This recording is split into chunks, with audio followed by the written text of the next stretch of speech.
I'll go ahead and move that now. And I thought we moved it the last time I talked, so I did too. I don't know why it reverted back to the 28th. All right. Either way, sir, thank you for calling that out, Josh. Really appreciate it. All right. Thank you. All right. So now moving forward, again, any questions from the group? All right, that's awesome. So what is our agenda for today? So our agenda for today is one, to go over the Go Live training, IT transition, licensing and registration, firearms transition, uniform and fleet. Keep that in mind to those subject matter experts that are on the call today discussing this information, that there's a lot of people sharing data, so please be mindful of the time. And so let's push on. Let's go. All right. Our first keynote speaker for Go Live training, I'd like to introduce to you all Luis Pacheco. Please, Luis, if you wouldn't mind giving yourself an introduction, then we'll get right into your info. Excellent. Thank you, Tony. I appreciate it. Hello, everyone. I'm Lou Pacheco. I'm the Director of Training and Talent Development with the Corporate Training Team.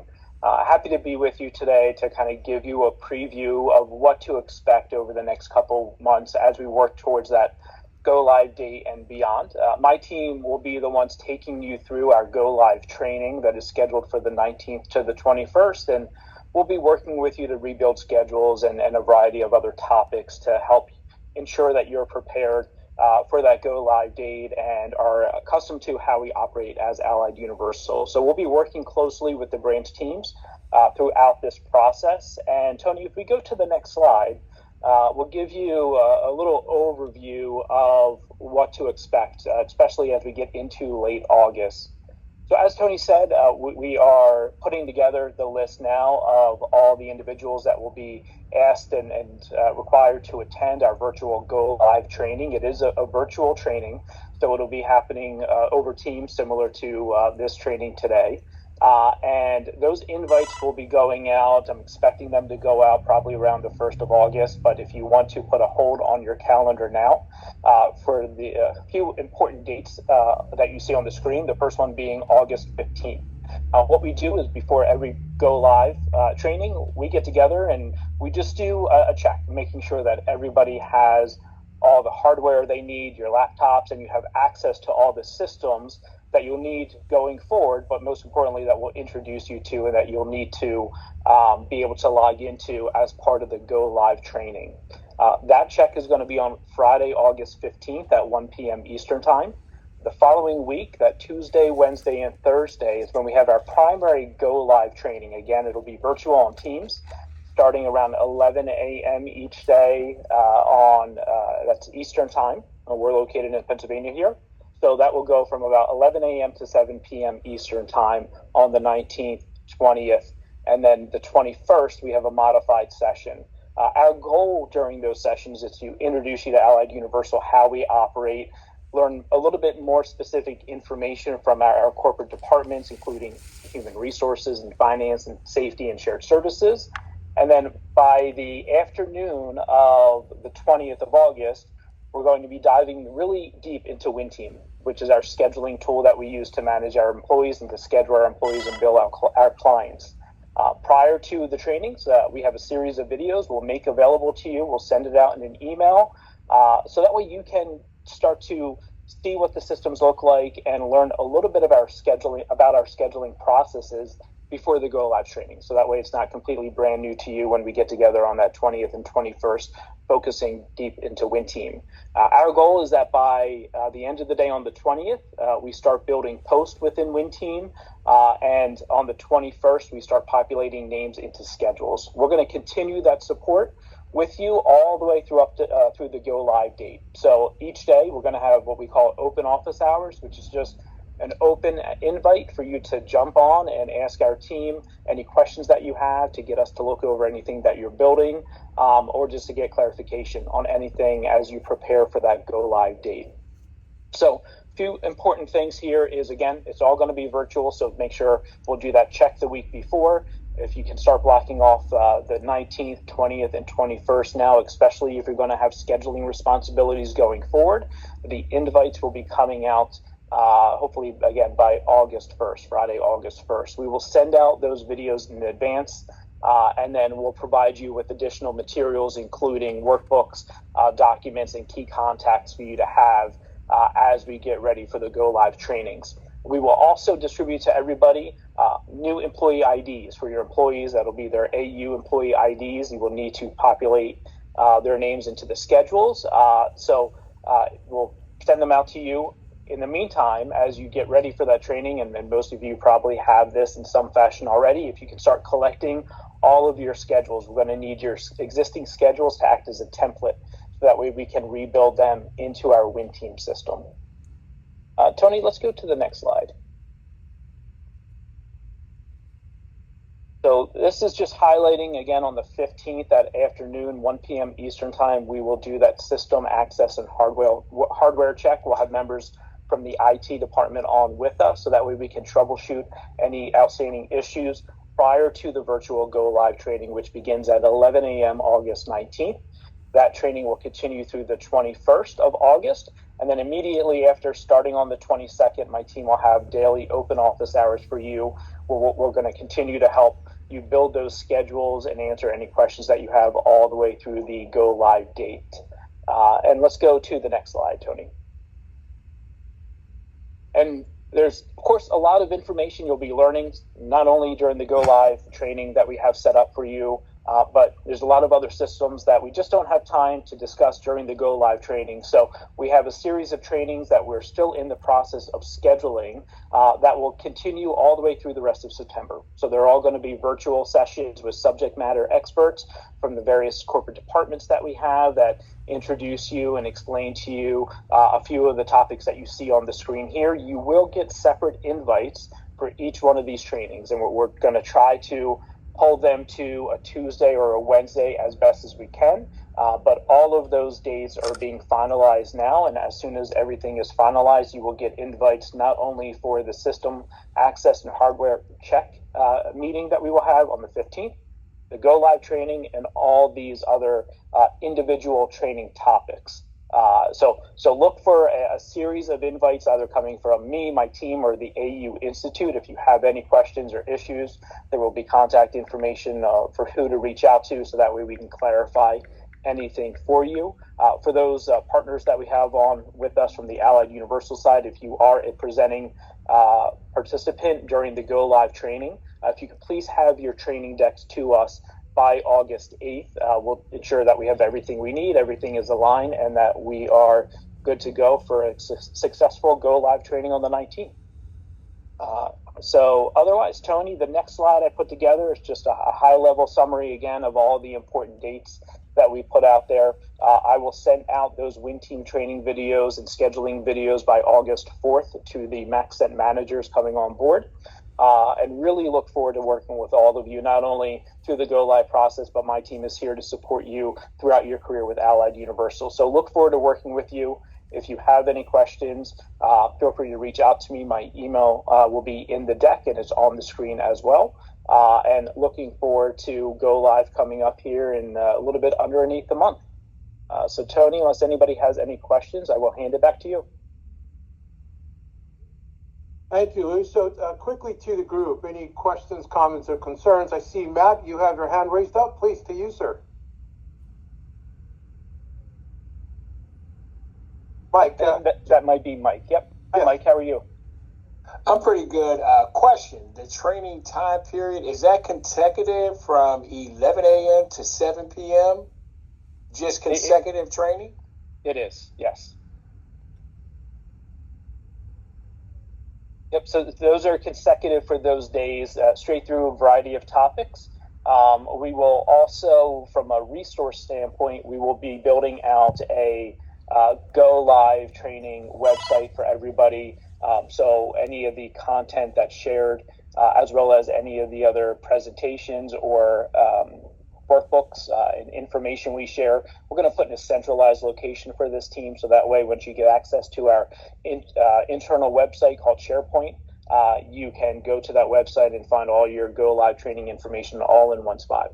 So I can look at it at my leisure when I have downtime, or you require me to carve out from 11 o'clock to 7 p.m. during a weekday for this training?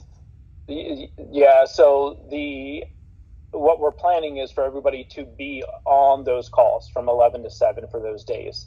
I know it may be challenging, and Tony, we can talk through a couple other options if we need to, but that would be the expectation as best as we can. If you can start planning now for those days and for those times.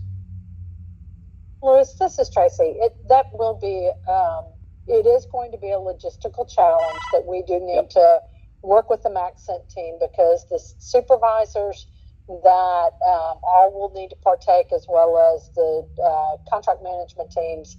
The supervisors are out there with, a level of responsibility for FPS, especially on the federal contracts, where they might even be standing post during some of that time period. Sure. So we do need to look at, I realize this is our traditional methodology, but it's a little harder to extract I believe the total number is 62 supervisors who all need to complete this training, to extract them for 3 days, 8 hours a day, from doing their normal duties. So we either need to probably think about breaking it into 2 training sessions. I know we do have an alternative for a catch-up day, or a way to maybe break it into smaller pieces to help people get through it, since it's going to all be virtual and not, even if it was in person, it would be a bit of a challenge. Yeah, no, Tracy. Let me have you get been here together before? with. Yes. So you know how Let to me sign get in? together with the team, and we'll come up with a couple options. Obviously. If you want to reach out to me to help coordinate that, myself and Danny Grizzard and Stephanie Stevens can work with the MACCENT leadership team to figure out how to accommodate all of that. But I will agree with the MACCENT team. Yeah. We're making a smidge challenging for us to meet the requirements of the federal government and complete this training in a 3-day period. Sure. Okay. I will reach out, Tracy. Appreciate it. All right, Lou, thank you so much. Thank you so much to the group for your questions. Really appreciate it. So moving on to our, and I think you didn't want to talk about this, so I can just move on. Yep. All right. You're good, Tony. Thank you. All right. Thank you, Lou. All right. That kicks us right over to our IT transition.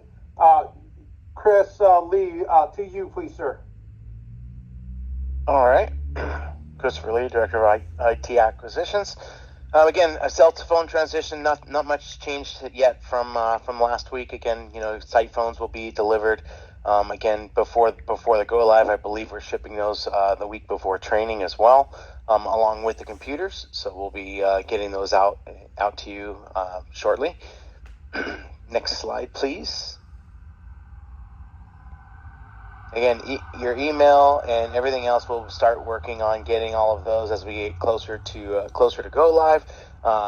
Again, the computers and all of your internet, your account instructions, everything else will be sent to your MACCENT email the week of August 11th before training starts, and that way you'll have that. And then what we'll do is probably about a week before go live, we'll set up the email transfers and everything else. So we'll transfer all of your legacy emails over to your AUS accounts, and then we'll make sure that, again, we are also forwarding your email from your legacy MACCENT over to your AUS accounts for about 120 days after the go live.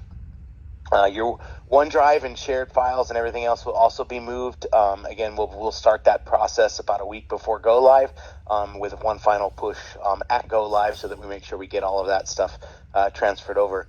If there are any any files or anything like that are on your actual laptops or computers, you will need to make sure that those are copied up to your OneDrive, so that we can, again, get those files into your OneDrive, so that way we will be able to transfer those over for you.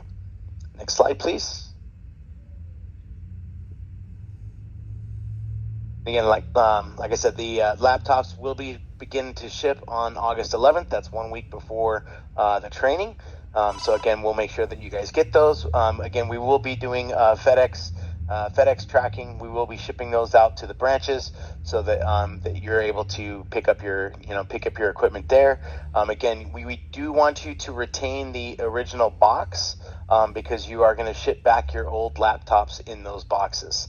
So again, a return shipping label will be in there. So please do not throw those boxes out. Save those because we're going to be using those to collect your old devices. Next slide, please. And that's it. Again, we'll have more of an update probably next week.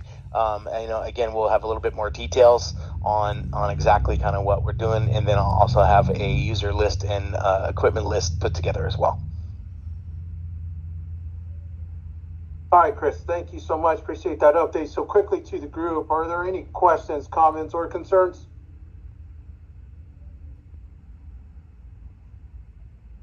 All right, fantastic. Thank you so much, Chris. All right, moving on to licensing and registration. Matt Lombach, to you, please, sir.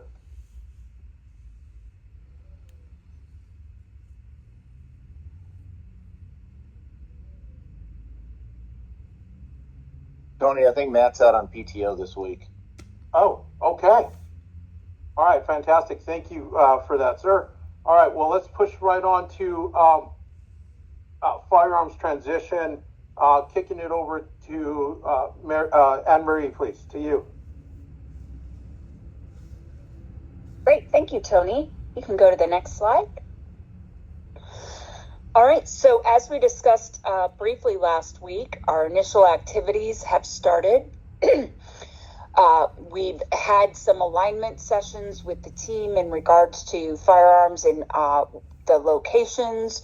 We've worked with the contract managers and training and quality managers to start the effort of the providing the weapon inspection forms and photos. We are working on the master data transferal and building out those appropriate master data files so that we can upload the MAXENT firearms into our AUS bound book on 9/5. When the SPs transition into WinTeam on the 5th, that data will flow into ORCID, our firearms management tool, on the 6th, and we will provide another master data file of all the SP assignments to their branches and regions, and look to also provide an upload file of the WIFs and photos. If we are unable to upload the WIFs and photos, we'll develop a new action plan on getting those in there with our ICs at the respective branches. If you can go into the next slide. So this is a little bit busy, but I wanted to share, this is our impact map of our regions that have firearms, and these also show the firearms that we are receiving from MAXENT.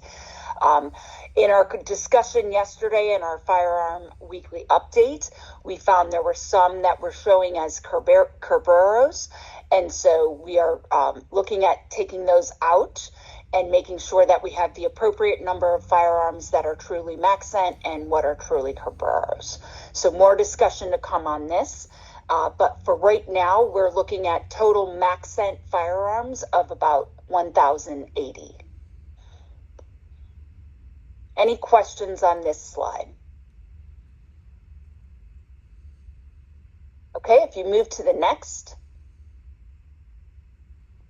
So our current status of this week is that Central California is about 39% complete. Those are considered DROST firearms, so there is a custodian that owns that firearm and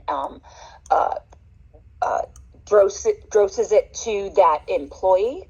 As we move forward through the transition, we will look to transition firearms in not only the DROST firearms, but we also have custodial firearms, which are similar in Maryland and Puerto Rico. So those firearms will go through the same firearm inventory process as all others with a WIF and a photo. So you can see our track to completion. Alaska is about halfway complete. Hawaii is, I don't have an update on them yet. Maryland is 98% complete out of the 275, which is incredible. Puerto Rico is 90% complete out of 282, which again is incredible. New Jersey, Montana, South Dakota, and North Dakota are just getting started.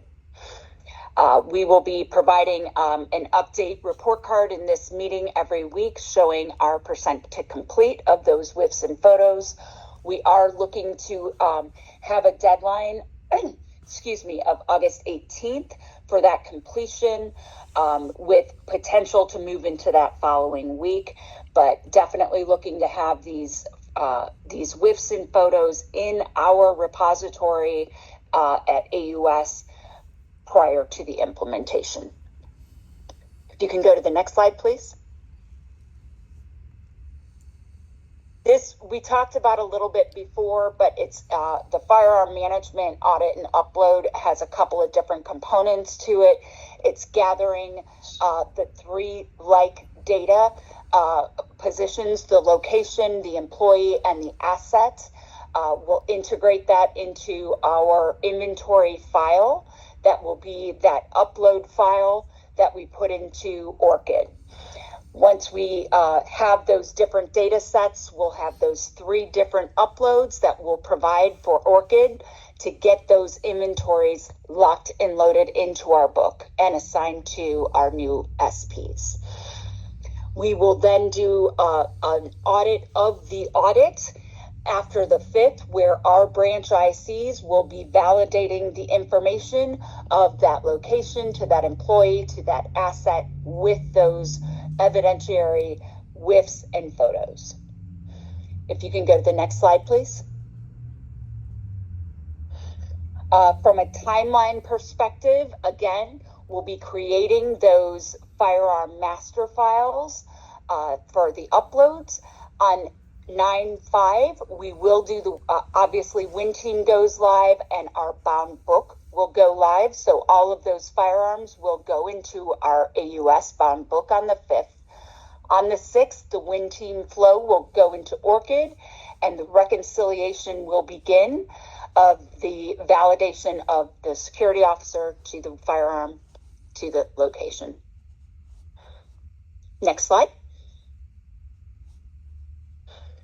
Our ask for our partners at MaxCent, supporting the inventory, providing the WIFs and photos, ensuring that we have those in a repository.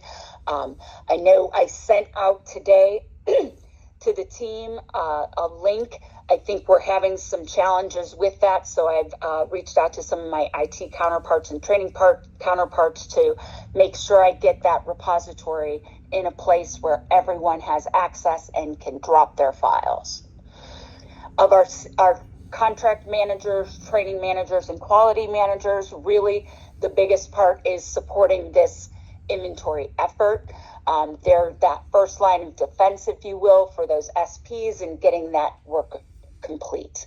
Our ICs here at AUS, we are looking for them to be our validation, that audit of the audit following our go live. And yes, I see there was a couple of hands up. It looks like we might have a question. Question from Ivan, please, to you, sir.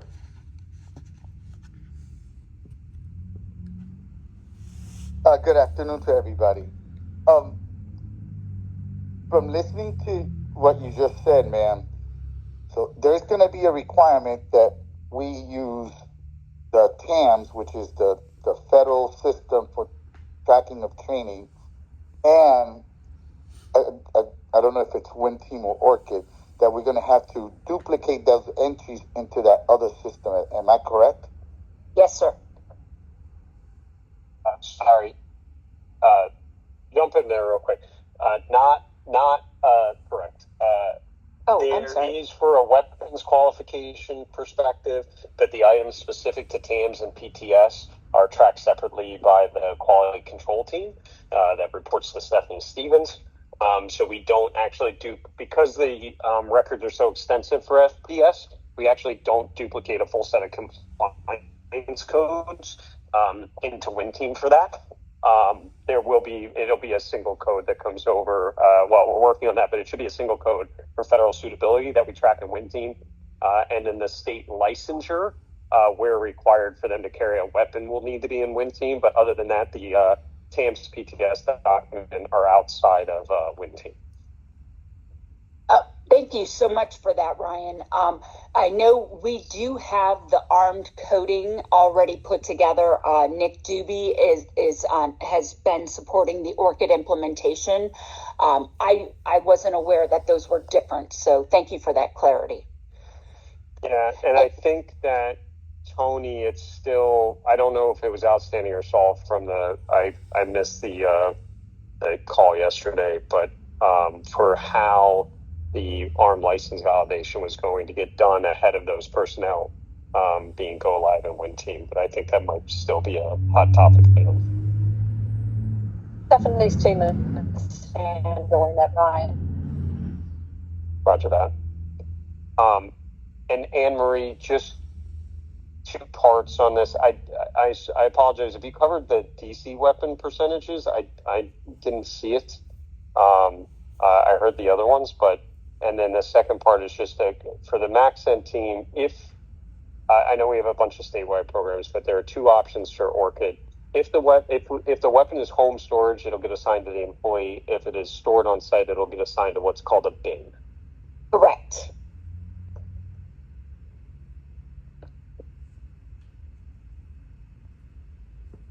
And Anne-Marie, was there a status on the WIF and serial numbers for Virginia, DC for MaxEnt?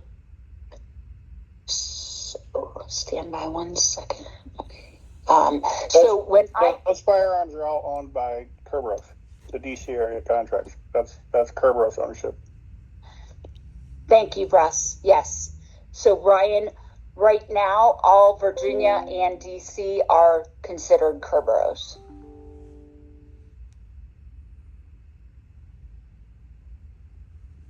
Okay, I'll reserve the rest of my questions for offline. Thanks.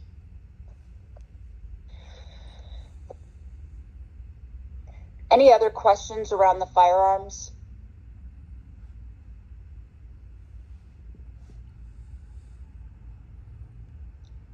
Yes, it looks like Mike. Yeah, Simmons? the 275 that you had on the chart for Maryland is just weapons that are out in the field. We captured the pictures and serial numbers for all the weapons that are stored here. We are more around 300. So when I get a chance to dump the chart into the board you sent me today, you'll be able to see where everything is. But it's more like 320. Oh, okay.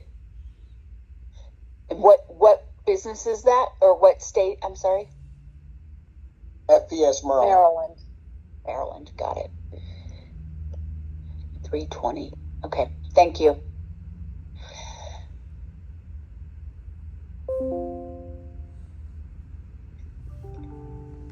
Okay, any other questions from a firearms perspective?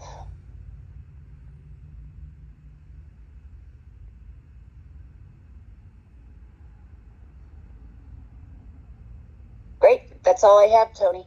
All right, thank you so much, Anne-Marie. Great update, thank you.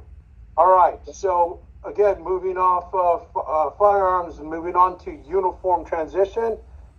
Ms. Laura, please, to you. Thanks, Tony. Can you go to the next slide? You can go to the next slide. Well, thanks, Tony. Just to kind of review, not much change from last week, but just a quick review. What's in scope for uniform rebranding? So it's anything branded with MaxEnt uniforms or patching, embroidery. So it's typically going to be your shirts, hats, outerwear, anything with branding on it is what we'll be either buying new uniforms for or repatching. The rebranding process, essentially what we're doing here is we're working with the MaxEnt contract managers directly.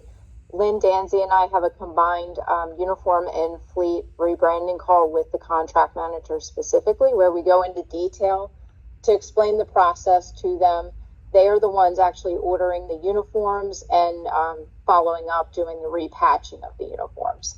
But during that process, it's essentially they're going to be collecting sizes for all employees in scope.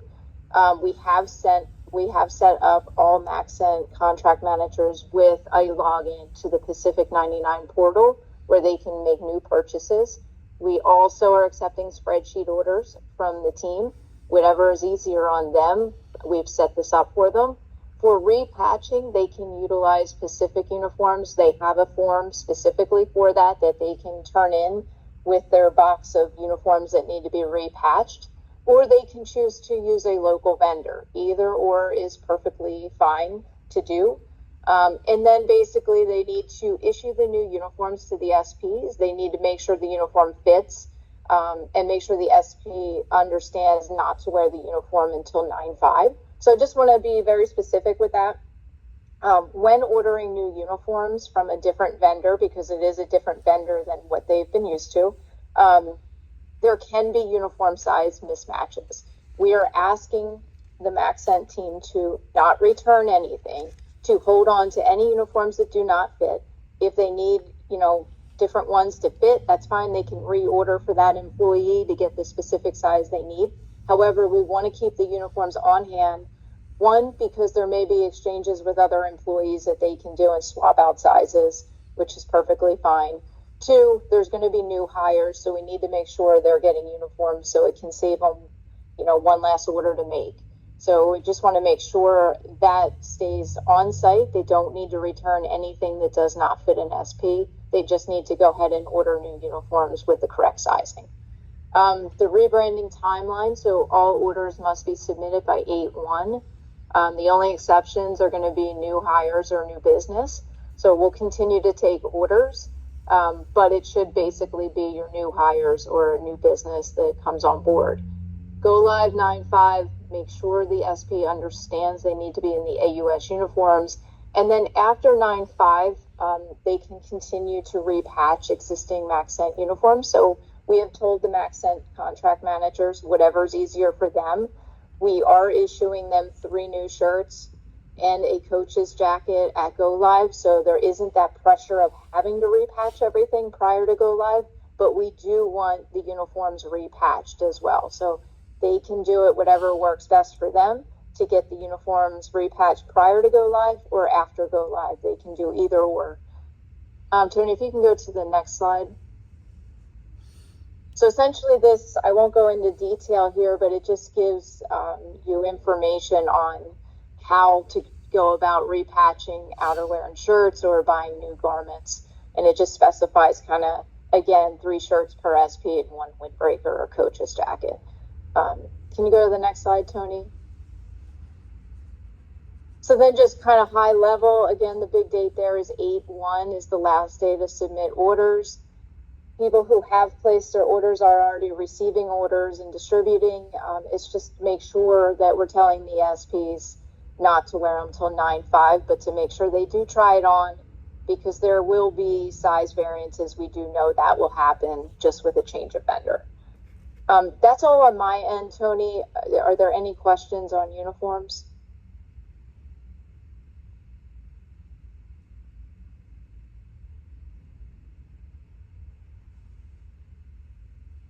It doesn't look like you have any questions, Laura, and I do have an email pending to you regarding the question you had asked me this morning. We'll dive in a little bit on that one. I'm not really sure what the status is on that. Okay. Thank you. Yeah, you bet. All right. I think it was Memphis, right? So we'll dig a little more into this and get an answer for you. All right. Thank you. Hey, Tony? Yes. I'm sorry, this is Tom Keegans. I heard you mention Memphis. Yes. Yeah, Yes. so Was that Tom, specific? I can take it offline with you. There was a little confusion. Pacific received an order directly from the AUS side for MaxCent, but the uniform itself didn't match what we've been giving them. So I can take that offline with you. We were just trying to figure out what was happening there. All right. All right, Laura, Thomas, thank you so much. Let's press on. Moving on to fleet transition. kick it over to Lynn, please. To you, Lynn. All right, thank you. If you could go to the next slide, we'll just do a quick overview of rebranding and telematics. Rebranding is where we are removing the existing MaxScent decals and replacing them with the Allied Universal decals on the fleet vehicles. Those rebranding appointments will begin after go live, which is September 5th. So we'll start on the 8th, Monday. The appointments will take 4 to 5 hours to complete for both the removal and the application of the new decals. So we ask that in order to cause the least disruption to your client sites, that we have another vehicle in place, either a spare vehicle or a rental vehicle, while the rebranding is completed.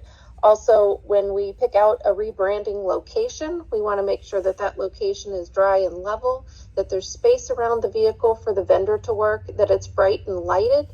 And again, if it's on client grounds, we want to make sure that you have permission from the client to be able to perform this service.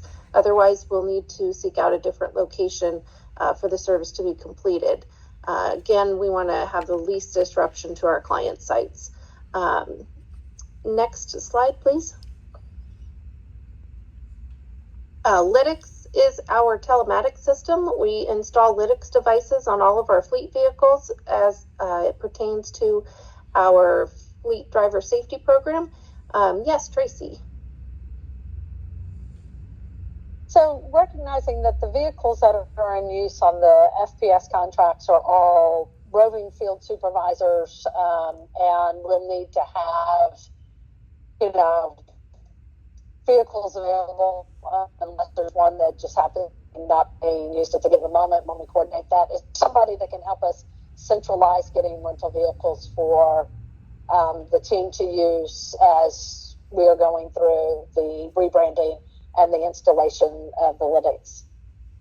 Absolutely. I'll be your point contact to arrange for those fleet rentals to be procured, and we'll work with our fleet management company in order to put those into place. Fantastic. I just want, the MaxScent team is feeling a little overwhelmed, like, well, who do I get a rental vehicle from? And I think as we sort of navigate through what the timing looks on that, we'll probably need more than we want.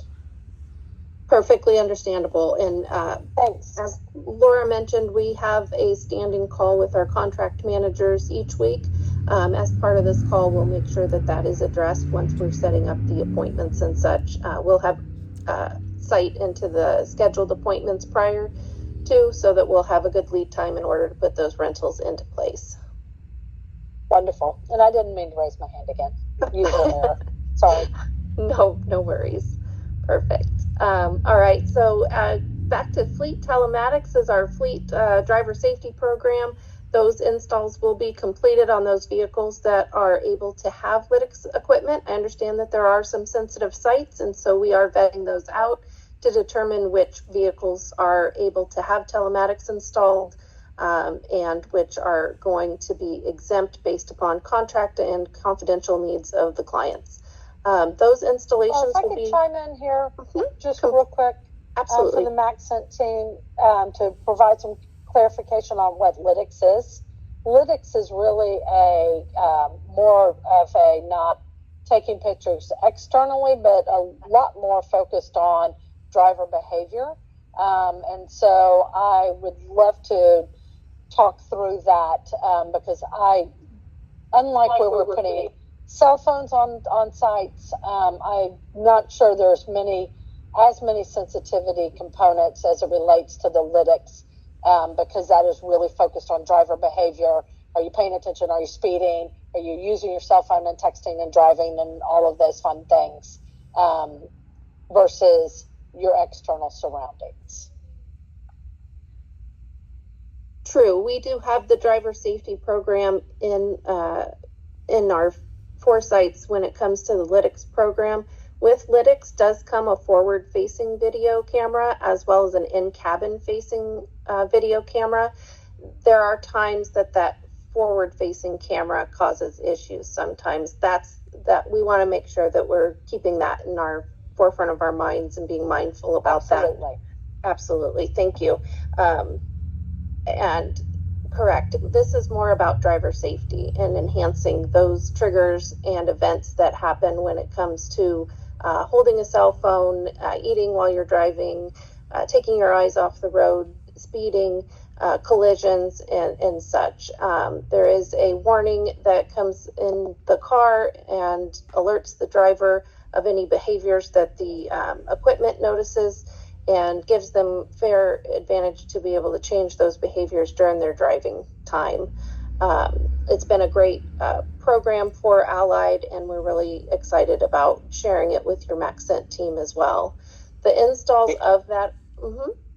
Hey, Lynn, sorry, it's Mike. I think to add to what you just commented about safe driving practices, the most important thing is we want everybody going home safe to their families and friends after every shift. So yeah, it's about the safety of driving vehicles, but it's about having everybody go home safe every evening after their shift as well. So that's probably the most important thing about it. Absolutely. Absolutely. Thank you for making that comment. Hi, Lynn. There's a question in the chat box. Sure. What is the average time of the installation? The average time for the installation of the fleet telematics device is 1 hour, and that will be done by an outside vendor. We ask for the same parameters for the installation for the Lytx devices. Client has given permission for the install to happen if it's going to be taking place on their property, that we have a vehicle in place, and that it's a clear, level, dry area. And again, that will be 1 hour. Next slide, please. Oh, Lynn, one more question. Sorry. Sure. It says, will this be waived for the cleared location? If there is a site that needs to have an exemption, we'll talk about that during the branding and installation process. And once cleared, then yes, we would have the Lytx device exempt from the program based upon those contracts and needs that are in place for that location. We have a hand raised for Mr. Charles Stevenson. To you, please, sir.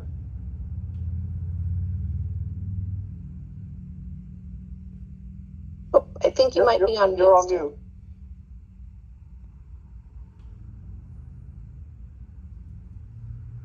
Okay, can you guys hear me now? Yes, sir. Okay. The question is about the interior camera. Would the camera be recording inside the cab as soon as the vehicle is turned on? It is recording in the cab, and it is capturing events as the events are triggered. The camera equipment itself, outside of events, holds 100 hours of recording. So it is continuously recording while the vehicle's on in the vehicle. Okay, great. My concern was with the vehicles that we have right now. We don't have any cameras in the vehicle. And I've had issues with officers conducting mischief to the equipment in the vehicle and not keeping it clean. So that would be something great to hold officers who's behaving, tearing stuff up, accountable. Because it's been very hard to reprimand anybody when there's no evidence of who's doing the mischief. The reason I asked, because I said this because we had a light bar controller on one of our vehicles, and somebody literally ripped the controller panel off. So yeah. Then this would be great to actually keep somebody from doing something like that. Absolutely, and that is helpful as it comes to the system. We do want to keep in mind that it is a driver safety program more than a surveillance system, and highlight the driver safety aspects. But those are definitely things that we can watch for while the equipment is installed. The equipment does only record video. It does not have audio recording, so you will not have audio turned on in the system, even though it does have the capabilities. Allied has opted out of that feature. Okay, that's fine. Thank you. You're welcome. All right. Perfect. Thank you for asking those questions and the feedback. Next slide, please.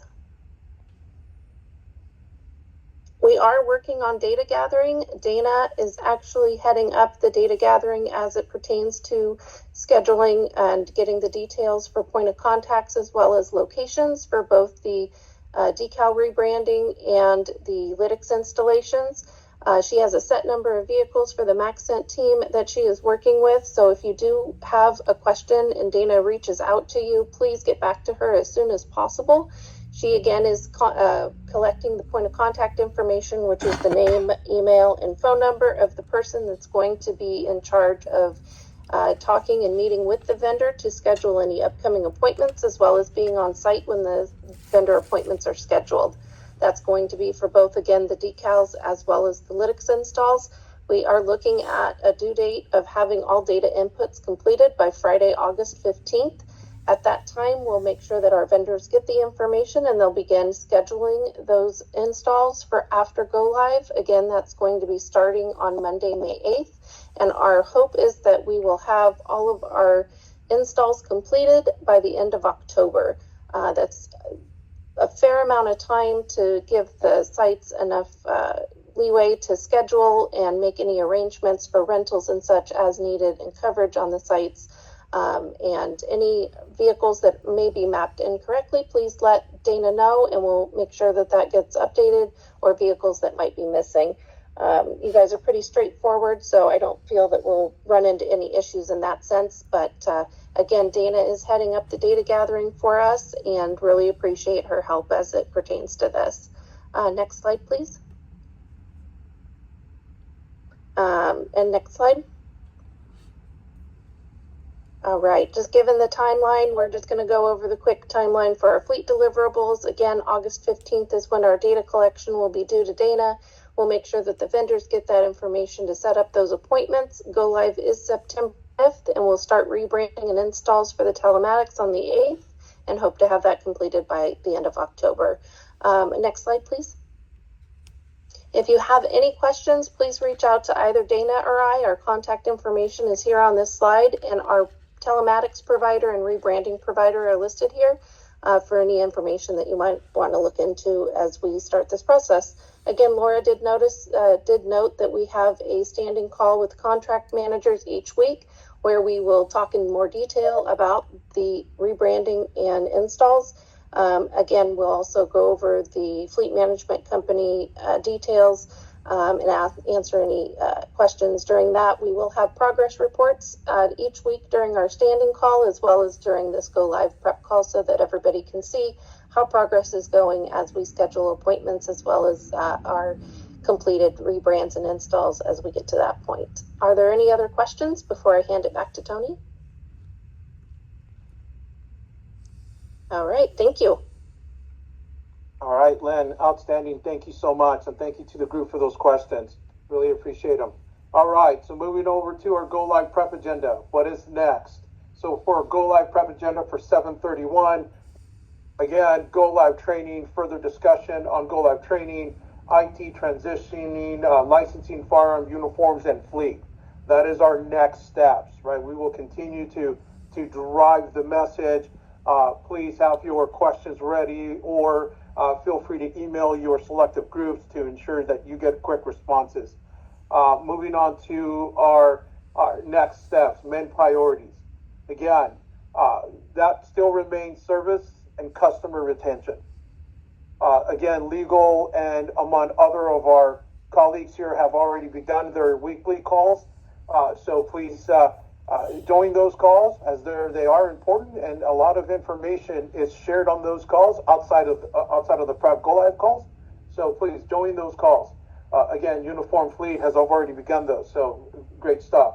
Our next Go Live prep call is scheduled for July 31st, and our proposed agenda for that would be the Go Live communications, the job mapping process, and I believe Tracy is going to send out some key information regarding workflow, and so we'll probably add that to this prep Go Live deck as well, so that again, anyone who didn't receive it, or that'll be open for discussions as well. So again, progress on licensing, uniforms, fleet firearms, IT transition, and Go Live training. All right, that was a mouthful. So in close, does anyone have any other questions or any comments or concerns?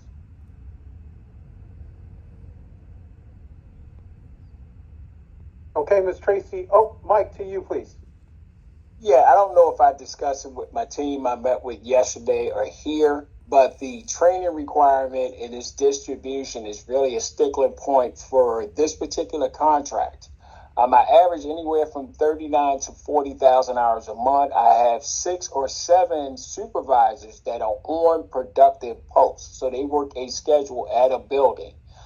We have a lot of requirements from FPS, a lot of deliverables, and a lot of stuff that's coming in. We're doing our best to sort and distribute, but I don't have indefinite storage area, the computer changeover. Normally with transitions, and I've been through a few, the incumbent company takes care of that, but it's going to be difficult for me to pull my supervisors from their primary duties to FPS Maryland to get all that accomplished in that amount of time. So is that something that I would talk to my team about, or something that we can resolve here? That's something that you and I and the training team can resolve on an offline call there, Mike. So let's, I'll go ahead and schedule a call with us and some of the leadership team here to walk us through it. And Mike, that's exactly what I was referring to when Lou was talking earlier, just about the reality is we are not going to be able to have all 62 supervisors be, pulled for 3 consecutive days to go through the training all at once. So we do need to work on a plan based on each location to make it happen.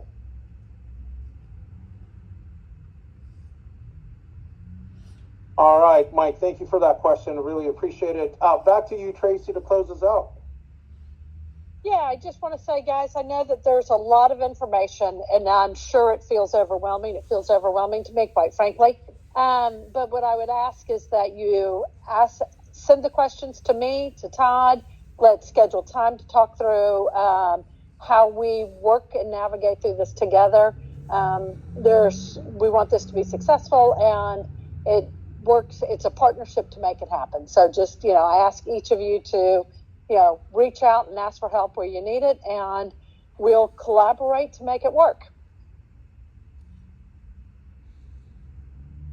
All right, Tracy, thank you so much. Okay, everyone, have a great rest of your day, and we'll talk again soon. Thank you. Thank you. Thank you. Thank you. Thank you, Joe. Thank you. Yes, sir. Thank you. Thank you. Have a good one, everybody.